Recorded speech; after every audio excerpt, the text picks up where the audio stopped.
This is Bloomberg Intelligence. The new tools that a metaverse can bring allows you to create more immersive content. Companies are beginning to sell less oil, more electrons. In-depth research and data on 2,000 companies and 130 industries. The supply chain breakdown is combining with labor shortages. Will Eastern manufacturers continue to dominate, or will there be a renewed interest in Western manufacturing? Bloomberg Intelligence with Alex Steele and Paul Sweeney on Bloomberg Radio.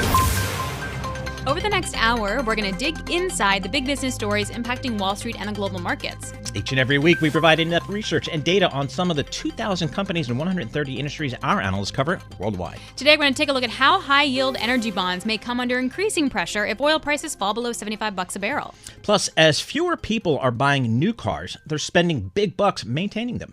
All right, first let's talk about the broader equity market. We all know that the Fed's going to hike. We all know that they're hawkish. Now, Ray Dalio had a note out earlier this week on LinkedIn that talked about the fact at the low end, Fed funds rate could be 4.5%, which could mean a 20% drawdown in the equity market. Let's get another take here. Gina Martin-Adams, Bloomberg Intelligence chief equity strategist, joins us. Gina, what would happen to stocks if we saw 4.5% Fed funds rate? Well, most certainly the multiple would continue to fall. I mean, I think that there's two ways to look at the equity, or two components of the equity market outlook. One is the multiple, which is inordinately impacted by rates and has been predominantly responsible for the market's correction so far this year. As interest rates rise, you're willing to pay less for future earnings, right? And that's what we've seen play out in the market this year. It has less of an impact on the earnings outlook. I mean, what we've actually found over time is that typically in an economic cycle, as interest rates go higher, earnings go higher as well. We all know that generally financials perform better as interest rates are going higher. But nonetheless, what we do find is usually there's a coincidence between rates rising and economic growth, and that is generally powers better earnings over time. All right, well, in that rising interest rate environment, the concern for, obviously, the marketplace is the Fed will push this economy into a recession, and that kind of goes to an earnings story. So what's the kind of the earnings risk that you guys see out there if, in fact, we do go into recession? So we actually run a macro model, and our presumption is we've been in recession for the last, so far this year. We have had 2 consecutive quarters of GDP contraction, which in basically every country of the world means you're in recession. So technically we're in recession already. We anticipate that recession continues and probably worsens a touch over the course of the next 12 months as the economy does naturally slow in response to higher interest rates. However, the cycle is really unique this time around because it's very difficult at this point in time to identify economic excesses that have built up that need to be removed with increases in interest rates. And I first would like to highlight 2 sectors that typically compress or see major compression in activity in recession, and that's housing and autos. Okay. We've already seen a 50% drop in home sales. We've already seen a 30% drop in auto sales, even in advance of this interest rate increase. Are there excesses left there? Will they see suppressed economic activity because interest rates go higher? Absolutely. But we've already removed a lot of excess in those areas. If you go back to something like the 2009 experience, there was a clear excess development of housing. There was a clear, leverage development in the financial sector. That doesn't exist today. If you go back to the 2001 recession, the big excess was evidently technology investment. We had overinvested in technology for years, and we needed to remove that excess. So the trouble in the earnings outlook today is it's very difficult to identify the economic excess. Certainly, you would say that low interest rates over the course of the last few years have likely created some financial market excess, which we're removing and we're in the process of removing today. But where is the economic excess? And that actually shows up in our macro model. It's like even though we have a very limited outlook for growth, we actually have a pretty grim outlook for growth. Our model says earnings can still grow 4% over the course of the next 12 months, which is very different than what I think a traditional recession narrative would lead you to believe. That's a great way of framing this. We're at the economic excess. And I think that we also can see that when we talk about a job-full recession. Right. Like where you could have lots of jobs and doesn't fall off a cliff, but you're still in a recessionary environment. So with that in mind, what do you do? More people are moving into cash. Yep. What is the right way to look at the market? Yeah. So I think the market, you have to, first of all, it depends upon your time horizon and your investment objectives. I have to sort of disclaimer But that's that. Like a really but, fair point right now. Because my kid's going to go to college in 10 years. Right. I have 10 years to make up that money. Right. And it's okay. If your kid's going to college next year, it's a right. good story. And frankly, when you have that kind of perspective, you see a 20% drawdown in stocks, then that should look like an appealing time to add to your position, right? I do believe that market timing is incredibly difficult, and we're in for a period of chop as we absorb sort of the dual realities of slowing economic growth and higher Fed funds rate. But at the same time, we've already seen a massive correction in stocks this year. When you throw out evidence like many people are going to cash, that's usually symptomatic of a bottom forming more than a top forming. At tops in the equity market, nobody's going to cash. Everybody has to have the equity market, right? They have to have that exposure. And sentiment, I do think, is pretty consequential at bottoms in particular. So our view is, look, the fundamentals would suggest you're not going to get a ton of lift out of stocks over the next 12 months. But the technicals have emerged to suggest that sentiment is very grim, very, very dire with respect to the equity market outlook. And usually those points in time are pretty good points in time to add to risk. If I want to, risk being a little bit early in what might be a move up over the next 12 months, where should investors look to kind of see some early signs? Yeah. Small caps are historically a very good place to look at major equity market lows. What's really interesting about the most recent correction in large caps, it has not been replicated by small caps. I mean, small caps have corrected, but have corrected to higher lows, just like large caps have corrected to higher lows. So small caps are telling you that we are at least in a process of churning through some kind of major bottom here. I just learned so much in that 8 minutes I know. of air. That was awesome. Gina, thanks a lot. Bloomberg Intelligence Chief Equity Strategist Gina Martin-Adams. Coming up on the program, as the Nord Stream pipeline remains shut, how will it impact earnings in the Eurozone? You're listening to Bloomberg Intelligence on Bloomberg Radio, providing in-depth research and data on 2,000 companies and 130 industries. You can access Bloomberg Intelligence through BI Go on the terminal. I'm Alex Steele. And I'm Paul Sweeney. It's 13 minutes past the hour, and this is Bloomberg.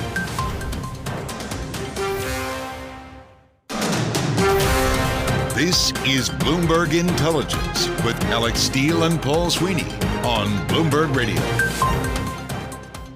The biggest risk to Europe is very well known. It's that Russia is going to shut off the taps of gas to the 27 countries in the nation. Okay, fine. We know that's going to happen. Is that accurately reflected in equity valuations? Well, joining us now to break it down is Laurent Douillet, Bloomberg Intelligence analyst. Laurent, we know this is going to happen at some point, whether it happens today or in 6 months or whatever. We know that this is the trajectory for the energy crisis in Europe.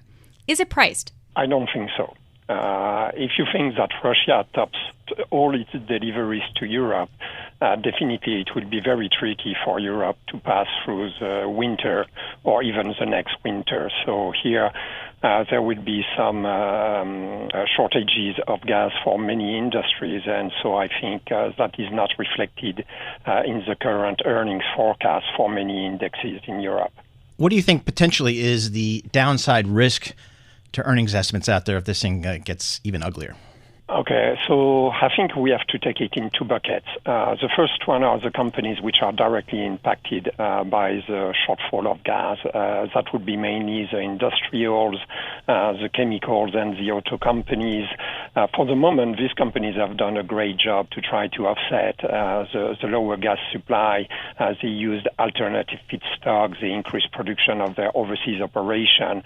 But if gas supply has to be cut by 15%, all of next year, I think the potential impact on their operating profit could be in a range of 30 to 35%. Wow. Then what you have to look at, the second bucket is, okay, if this gas crisis is leading to an overall recession in Europe, then what is the impact on the more defensive sectors? For the moment, the market is still expecting the sectors to grow between 5-10%. But if there is a deep recession in Europe, there could be also some shortfall in those earning numbers. So potentially, I think the earnings downgrade could easily go in the 15 to 20% range in an ugly scenario. What are we waiting for with that? Because we know that there's going to be cuts. We know that the idea is to reduce demand. We know that at some point, either because Russia shuts out the taps or because Europe does it themselves, they're going to go to zero. Like, why aren't we pricing it in? I mean, that's a very good question. For the moment, Russia, it's true, has stopped deliveries on some of its pipeline, but it continues to deliver on two others, and it continues to deliver also through LNG tankers. So is there really a willingness for Russia to cut it to zero? I think there are still some question marks, because if they wanted to do so, they could have done so. But potentially Russia still needs some money, and that's why they are not doing it right now. For the moment, gas storage also in Europe have increased quite significantly over the past few months because we are waiting for the total cuts to happen. So I think for the moment, if the winter is not harsh in Europe for 2022-2023, potentially we could go through. And so that's why I think for the moment this is not priced in.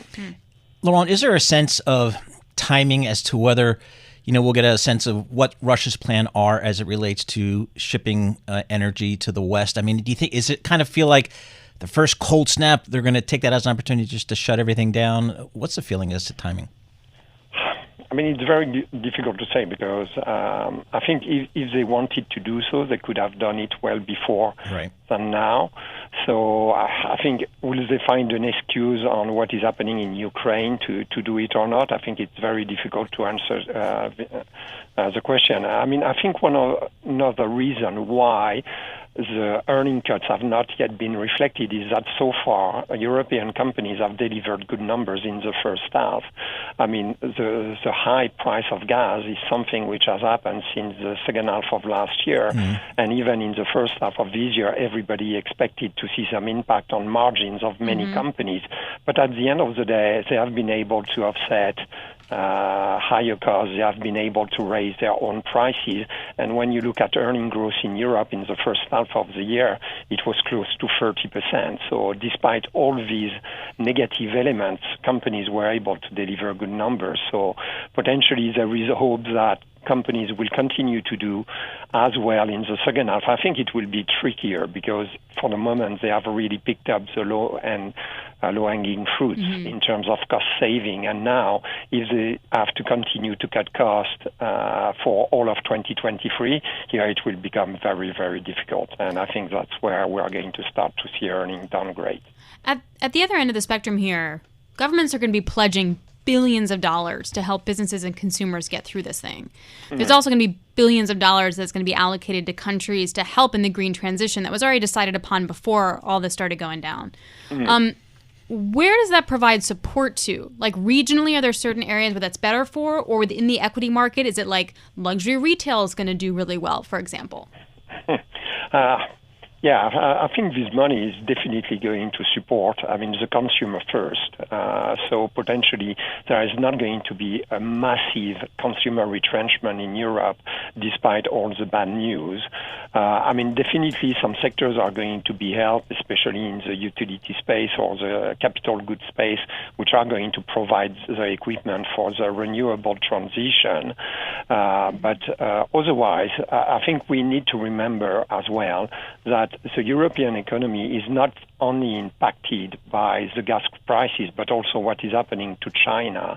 The Chinese economy is slowing down quite significantly, and for me it's a bit similar to what happened in 2018, beginning of 2019, when the Chinese economy slowed down quite significantly because of the U.S.-China trade war. And it was at a point where the European economy came to a standstill. And so I think that is also coming on top of what is happening with the gas prices. So definitely the fiscal stimulus is going to help, but first it's not enough to offset the increase in gas and electricity bills and also the overall rise in cost of living. So definitely I think it will be difficult to avoid a recession in Europe. But to the point of earning downgrades, remember that recessions are measured in real terms, but companies benefit from inflation, and we have seen it in the first half results.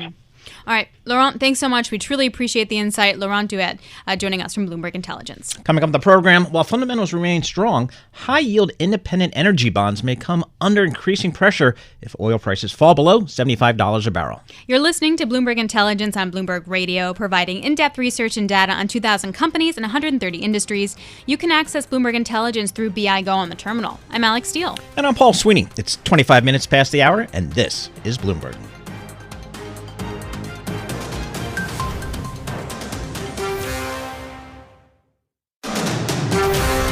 This is Bloomberg Intelligence with Alex Steele and Paul Sweeney on Bloomberg Radio. We will be here each and every week at this time, tapping into our Bloomberg Intelligence analysts covering some 2,000 companies and 130 industries worldwide. Energy prices, they're coming down. That's good news. You go to the gas pump, no longer $5 a gallon. It's down below $4. Energy continues to come down. But what about the bondholders for these energy companies? Are they at risk here, given where we're seeing energy prices as they pull back? Let's bring in Spencer Cutter. He covers all things energy on the credit side for Bloomberg Intelligence. Spencer, when you take a look at your energy companies and you model them out, how do they look in a declining energy valuation market? Well, yeah, I think there's two factors you kind of have to look at. One is the fundamentals and one is the technicals, as you're looking at the bond market. And from a fundamental standpoint, they're doing fine with oil at, call it $85 a barrel area. Most of these companies are still going to generate plenty of free cash flow and be able to maintain their production profiles as long as oil is in the, $50 to $55 a barrel range or higher. So we're far away from that. So they're doing fine from that standpoint. That said, you would think that as oil prices come down from 120 down to 85, the bond market might react a little bit, see that as a higher risk, and start selling off a little bit. But you haven't seen that yet, and I think you might, but I don't think that really starts to come into play until we're hitting the $75 barrel area, or maybe even a little lower. Okay, so that's where we are now, but I'm wondering what kind of new issuance and such is there out in the energy space. Also, if you go back to 2015-16, when the markets were super open, there was a lot of reserve-based lending. So that was more from a bank perspective. But here's the money. Now it's going to be lent against all the stuff you have in the ground, so you kind of have to drill. Is the market different this time? I think the market definitely has a different point of view about how they're evaluating this industry at this point.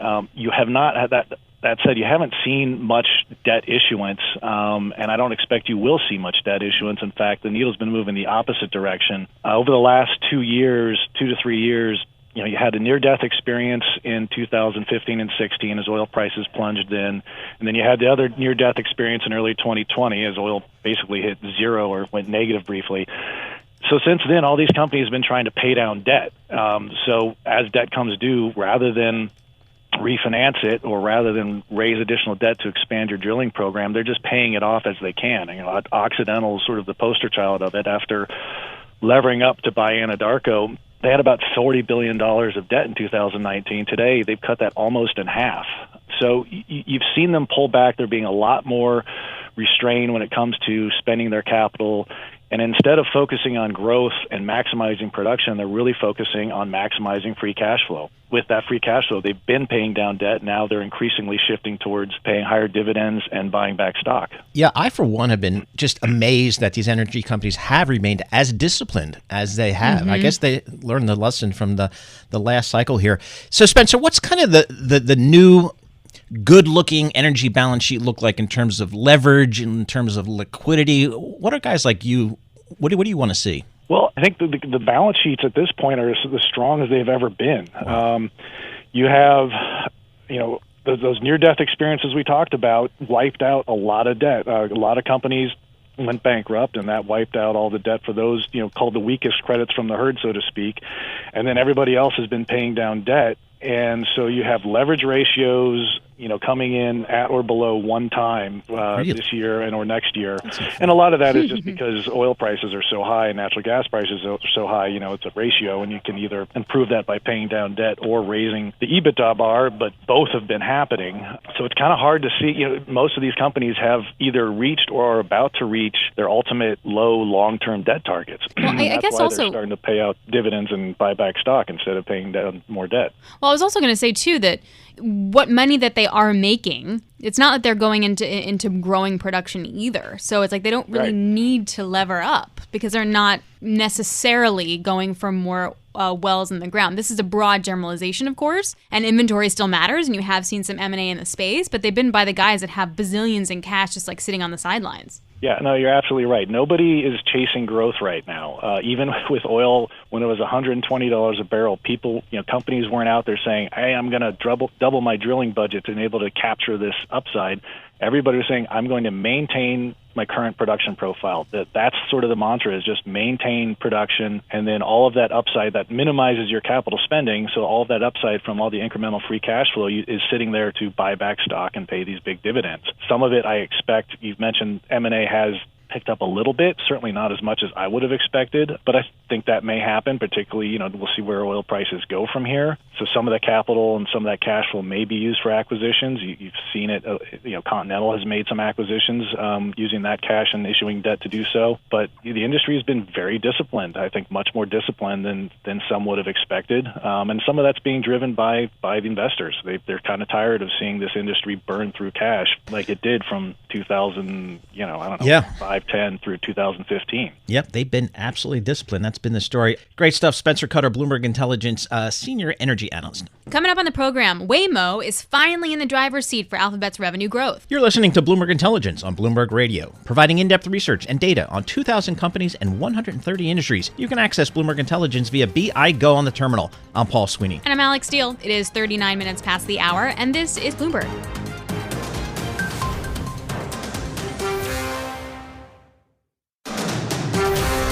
You're listening to Bloomberg Intelligence with Alex Steele and Paul Sweeney on Bloomberg Radio. All right, let's talk autos right now. It's tough to get your hands on a new car, so a lot of folks are keeping their existing car and spending more money to keep it on the road. Let's check into that story with Kevin Tynan. He's a Bloomberg Intelligence senior auto analyst. So, Kevin, I'm not rolling over my car getting a new one because I can't get one. It's 6-month wait, so I'm going back to the shop and putting more money into the car. What's that mean for the business? So really what we're seeing is the average transaction price of a new vehicle in the U.S. is like over $47,000. Wow. I mean, it's going to be 48 and towards 50. Used cars are over 30. So some of that new car money will trickle down into the used market. Some of that used money will kind of jump to the sidelines completely, and it'll be I'm going to hold on to what I have and put a little bit repair and maintenance money towards it. And, so if you look at companies like the aftermarket auto parts retailers, your AutoZones and Advanced Auto Parts and O'Reilly's and Napa stores, and as well as Copart, which is, they provide vehicles to mainly recyclers, to junkyards, and those will go to collision repair and, just refreshing of a vehicle. So we think that's really where the opportunity is while consumers basically get out of the market for a time. So if I want to go to a repair shop and be like, hey, I have a 4-year-old car, I want to fix some stuff, is there the stuff to fix it with? Yeah, I mean, you have the choice. You're going to go back to the dealership. You're going to go find an independent mechanic. Through the pandemic, actually, the do-it-yourselfer market really took off. I guess because of isolation for a period, and you had some money that wasn't spent on commuting. You had the time to do it, and you had YouTube to learn how to do it. So you saw a lot of consumers sort of taking on some of their own tasks that they wouldn't have done before, starting to see that shift back, right? A little bit more return to office, a little bit more miles driven, cars are more advanced, a little bit more complex for some of those jobs. So some of those retailers who are so dependent on the DIY business prior to the pandemic had been trying to shift toward commercial, and it kind of got paused for that period, and now they're getting back into that. How big is this parts and services business? Because I seem to think about, when you go to the dealer, boy, it seems like a huge business for the dealers, but how big is it? Yeah, when you look at auto care, and as you can imagine, there's a million ways to cut it, right? Are you going to include tire installs and, the parts, the hard parts and chemicals portion of it versus the labor portion of it, and that's where DIY or do it for me, the DIFM market is differentiated. But that's going to be over $300 billion, again, depending on how you look at it. And we were saying that when you think about the average vehicle in the U.S., it's about $1,500 a year that goes towards repair and maintenance. And we're saying that even $100 increase in that number to 1,600 adds another $56 billion to the industry. Wow, that's huge. You can definitely see that in terms of inflation too. Okay, so with that in mind, how long does this trend are you guys modeling lasts for? Yeah, and I think a lot of that depends on how the consumer thinks about the increase in new car and used car prices. If this is here to stay, which I think it is, right? I think especially starting with the new vehicle market, our mix has shifted to more expensive vehicles, bigger trucks. The smaller, more affordable vehicles just aren't made anymore. So it's not an issue of like, when this comes back, it's not even possible for it to come back. So that means that instead of 17 plus million new vehicles per year, maybe we're 14. So there's 3 million plus people, right, that aren't going to spend in the new vehicle market. They'll maybe jump into the used vehicle market. Some will get out altogether. So this could be structural, long-term shift. I hope it's not. I like the days when you could walk on a lot, Kevin, and haggle the price, and now it's just forget it. MSRP or maybe MSRP plus, and you think that that could be the new norm? You can haggle. It's just how close to MSRP you're going to get down to, and not below it. Okay, so who wins? So what company has the most? I know you mentioned some of the names, but what company can benefit the most here? Yeah, I mean, I like Copart. I think what they're doing. So essentially, Copart's business is a little bit different than walking into an AutoZone or an Advanced Auto Parts per se. Think about total loss vehicles. Your insurance company will have a portfolio of those. And what Copart does is they're almost like the exchange where they'll say, bring your total loss vehicles through us, Progressive or Allstate, and we'll pass those through to collision or junkyards or collision repair centers who want original equipment parts, from existing cars. So think about a car that gets rear-ended and the front panels and hood are still good, right? So you'll put those back into the market as original equipment parts. I kind of like that business a little bit right now. Kevin, you're a gearhead. You've driven just about everything that's on the road. What's your primary vehicle today? What are you driving? I bought a little Mercedes Roadster with a V12 engine in it. Nice. So 2 seats, but 12 cylinders. Oh, so cute. All right. Kevin Tynan, thanks so much for joining us. Kevin Tynan, he covers the autos for Bloomberg Intelligence. All right, I think I get the electric vehicle thing. I actually test drove a Ford F-150. It was awesome. But this autonomous driving thing where you don't drive, that some computer does it for you, I'm not buying it. But you know what? The good folks at Google are, or Alphabet. Joining us here is Mandeep Singh. He's a technology analyst for Bloomberg Intelligence. He's going to try to sell me on autonomous driving. Give it your best shot, buddy. I need my hands on the wheel. Well, so you have to look at what has happened to Tesla this year. And I think what they've done with the FSD beta launch and the traction that it has been getting. And look, Tesla now has the install base in terms of trying this out at scale. And what they have done this year is through the over-the-air update mechanism, really tried it with a focus group, tried all kinds of use cases, and they have gotten to a point where, they have accumulated almost 2 billion miles with the autonomous driving and without any major flaws in how the system works. So we're really trying to extrapolate what Tesla is doing. And also they have raised prices twice this year. So it used to be $10,000 for their FSD software. Mm-hmm. Now it's $15,000. 50% price increase for something that's in beta mode. That's huge. It gives you a lot of conviction in where this thing is going. Isn't Tesla always in a legal battle though, due to its self-driving cars and stuff? Is Alphabet having the same problem? Well, Alphabet, they have different approaches. So Tesla's approach is they don't want to use a LiDAR. The entire thing is based on 360-degree camera view. Waymo's approach is they're going to use a LiDAR and they're trying for level 4, 5 autonomy, whereas Tesla moved from level 1, 2 to now it's trying level 4 with... And the levels are how safe it is, right? Levels are how safe... how much you participate in. How much you participate as well. Yeah, so with level 4 and 5, you don't need any manual intervention. Like level 1 and 2 is really, driver assist, lane changing, automatic lane change. But ultimately, the human driver is involved for controlling the car. Once you get to level 4 and 5, it's all autonomous. And so you don't need human drivers' involvement. And what Tesla is saying is that can be the case for 99% of the miles driven on its car using this FSD beta software. So even though Waymo's approach is different and it uses a LiDAR, they are the most advanced when it comes to AI. I mean, we know that because of their search jobs. And they have been able to apply the same kind of research on the autonomous side. It hasn't gone right because they have had some executive changes with who's running this unit. But we think they can commercialize it because every automaker right now is going after ADAS and autonomy. And they don't have the R&D budgets to do this on their own. So this would be something that an Alphabet would license to an auto manufacturer? Okay. Correct. How committed is Alphabet to this? Is this one of these crazy bets they have, or is this really getting focus and money and all that kind of stuff? It's a 50% bump up in price, right? That's from Tesla. We're trying to extrapolate what Tesla is doing because this is a market that is big enough for more than one vendor. Yes, Tesla will do well, but automakers want choice and they want to partner with a vendor who doesn't have a car. In this case, Tesla is vertically integrated, so they will not license Tesla software. They would much rather go with Waymo, which again doesn't have its own car, so it's licensing the software.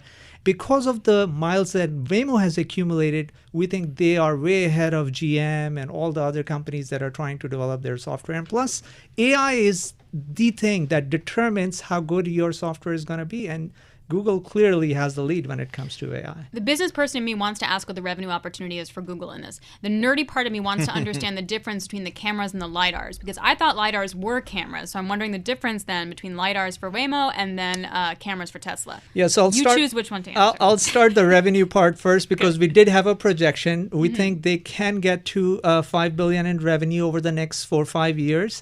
And the reason we think that way is because there are about 20 million ride-sharing vehicles. So if you assume even 10% of the miles move to autonomous, and out of that, like Waymo has about a low single-digit or mid-single-digit share, you can easily get to $5 billion because they will compress the revenue per mile. Like right now, ride-sharing companies charge you about, or their cost is about $2.5 per mile. The autonomous can shrink that because you don't need a human driver. So suddenly that cost per mile goes down. And so that way, I think they can take share from the ride-sharing companies. Obviously, Uber is going to do something about it. But the fact is, because they're able to lower, that will increase in volume, of the total miles driven. And I think that is where Tesla is going, that, if it's autonomy, people are going to drive their cars more. Is there a general sense of timing about when this is going to be really commercially available? When does Paul have to care about it? When do I have to care? When regulators approve it. Right now, regulators are evaluating everything that's out there. Tesla so far has been successful with over-the-air updates that they're trying to do, and thankfully everything has gone right with them. If something goes wrong, that's when regulators will be focal point. But right now, they are going ahead with it. Mandeep, always a pleasure. We could talk to you forever. Mandeep Singh, Bloomberg Intelligence analyst. That's this week's edition of Bloomberg Intelligence on Bloomberg Radio, providing in-depth research and data on 2,000 companies and 130 industries. And remember, you can access Bloomberg Intelligence through BI Go on the terminal. I'm Alex Steele. And I'm Paul Sweeney. It's 57 minutes past the hour, and this is Bloomberg.